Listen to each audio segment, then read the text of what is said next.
Hello friend, कैसे हो आप लोग। उम्मीद करता हूँ आप लोग अच्छा और मस्त होंगे। फ्रेंड, आप सभी कभी न कभी हॉस्पिटल में गए ही होंगे। अगर गए ही होंगे तो वहाँ पे आप सभी प्रकार के डॉक्टरों के गले में पर लटके हुए पाइप नुमा संरचना यंत्र को आपने देखा ही हो, जो कि एक तरफ दो मेटल के बने होते हैं और दूसरे तरफ एक चकती तरह की होती है। और जब भी मरीज डॉक्टर के पास जाता है, उस यंत्र को कान में लगा लेता है और जो चक्की होती है, चक्की की सहायता से पेशेंट के चेस्ट, पीठ या हार्ट चेक करता है।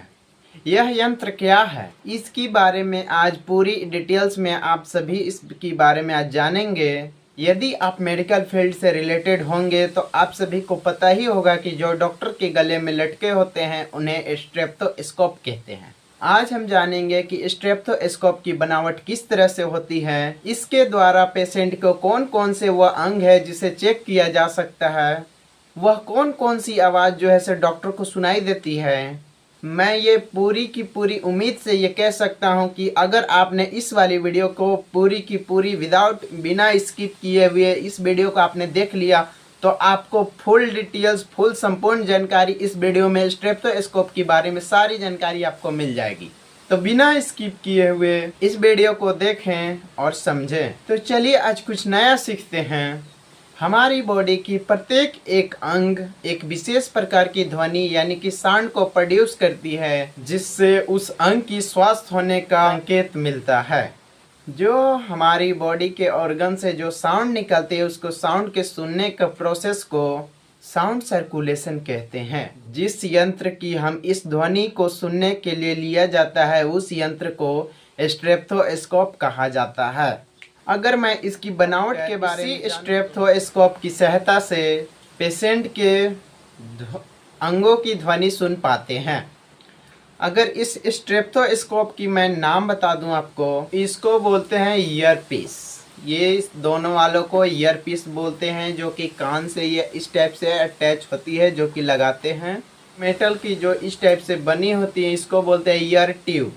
और इस वाले पोर्शन को ट्यूबिंग कहते हैं। ये अंदर से खोखली होती है, यहाँ पे जो ये अटैच होता है इसको स्टेम बोलते हैं। और छोटा सा जो चकती होता है इसे बेल कहते हैं, और जो बड़ा सा चकती है उसे डायफ्राम कहते हैं। इसी डायफ्राम की सहायता से लंग्स को, हार्ट को, इंटेस्टाइन को चेक किया जाता है।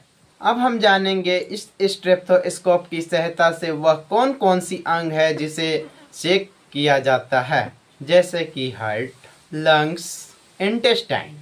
यह सभी अंगों की जैसे ध्वनि को हम स्टेथोस्कोप की सहायता से ही सुन पाते हैं। साथ ही साथ स्टेथोस्कोप की सहायता से ही हम ब्लड प्रेशर को मेजरमेंट करते हैं। अगर डिजिटल वाला बीपी मॉनिटर हो तो उसमें स्टेथोस्कोप की आवश्यकता नहीं पड़ती है। अब हम बात करेंगे स्टेथोस्कोप की। स्टेथोस्कोप में किस प्रकार की ध्वनि सुनाई देती है, कौन कौन से अंग का कौन कौन से ध्वनि सुनाई देती है, जो कि प्रत्येक अंगों की एक विशेष प्रकार की ध्वनि होती है।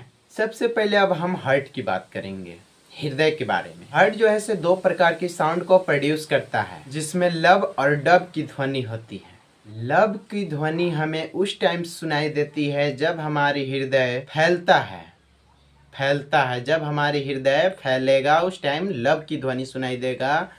और जब डब की ध्वनि सुनाई देता है तो उस टाइम हृदय जो है सिकुड़ता है। हृदय जब सिकुड़ेगा तो डब की ध्वनि सुनाई देगा। लब के ध्वनि को फर्स्ट साउंड कहते हैं और डब की ध्वनि को सेकंड साउंड कहते हैं। अगर यह स्टेथोस्कोप के द्वारा यह दोनों साउंड आपको सुनाई देता है तो मतलब आपका हार्ट यानी हृदय सही है, हेल्दी है, स्वस्थ है। अगर हार्ट अस्वस्थ है यानी अनहेल्दी होगा तो उस टाइम की जो ध्वनि होगी वह कुछ मर मर मर की तरह आवाज आपको सुनाई देगा। मर मर कुछ इस तरह का कि आपको सुनाई देगा। अगर यह ध्वनि डॉक्टर को सुनाई देती है तो डॉक्टर को लगता है कि पेशेंट को हार्ट की समस्या है यानी हृदय की समस्या है। डॉक्टर लोग जो है से टेस्ट वगैरह लिखते हैं, जैसे लिपिड प्रोफाइल, ईसीजी और भी तरह की आपको टेस्ट करवाने की सलाह दे सकते हैं, एडवाइस दे कर सकते हैं। दूसरा अंग की बात करें तो लंग्स, जिसे हम फेफड़ा कहते हैं। जब हम हवा को अंदर लेते हैं और सांस को बाहर छोड़ते हैं, जिसमें एक साउंड प्रोड्यूस होती है जिसे हम लंग्स साउंड कहते हैं। जब हमारे लंग्स स्वस्थ होता है यानी कि फेफड़ा स्वस्थ होता है तो हाई पिच की ध्वनि सुनाई पड़ेगी आपको, जो कि लंग्स के अलग अलग हिस्सों में अलग अलग की कुछ ध्वनि सुनाई दे सकती है। अगर यह साउंड आपको स्पष्ट नहीं सुनाई देता है तो आपको लंग्स से यानी घबराहट की आवाज सुनाई देता है, तो ये कुछ बीमारी का संकेत हो सकती है। ऐसा होने पर डॉक्टर आपको लंग्स स्प्रे या फिर स्कैन करवाने को या फिर और भी कुछ टेस्ट करवाने को एडवाइस कर सकते हैं, या फिर उस घरघराहट की आवाज़ से डॉक्टर अपने हिसाब से कुछ ट्रीटमेंट दे सकते हैं। नेक्स्ट हमारा जो ऑर्गन है यानी अंग है वो इंटेस्टाइन है। आपने कभी न कभी देखा ही होगा बच्चे वाली हॉस्पिटल में, या फिर आपके बच्चे जब बहुत ज़्यादा रोता है तो डॉक्टरों के द्वारा जो स्टेथोस्कोप होती है उसकी पेट में स्टेथोस्कोप लगा करके उसको साउंड को चेक किया जाता है। चेक करने का मतलब ये हुआ उस पेट के बच्चे के पेट को साउंड को सुना जाता है, ध्वनि को सुना जाता है। इंटेस्टाइन को आप जानते ही होंगे कि एक पाइप नुमा संरचना है। एक पाइप नुमा संरचना है जो कि अंदर से खोखली होती है। इसमें पचा हुआ खाना मूवमेंट करता है। जब इंटेस्टाइन हमारी बॉडी की हेल्दी होती हैं तब इस तरह पाइप में पानी की आवाज़ होती है, पाइप में पानी पास होती है, फ्लो करती है, तो उस टाइम की जो आवाज़ होती है ठीक उसी तरह हमारी इंटेस्टाइन की आवाज़ सुनाई देती है। मतलब कि आपका इंटेस्टाइन बिल्कुल पूर्ण रूप से सही है। अगर आवाज़ सुनाई नहीं देती है तो उसमें स्वेलिंग या और कुछ भी समस्या हो सकती है इंटेस्टाइन में। तो डॉक्टर लोग जो है से यहाँ पे उस साउंड की बेस पे यानी उस साउंड के आधार पे कुछ ट्रीटमेंट करते हैं।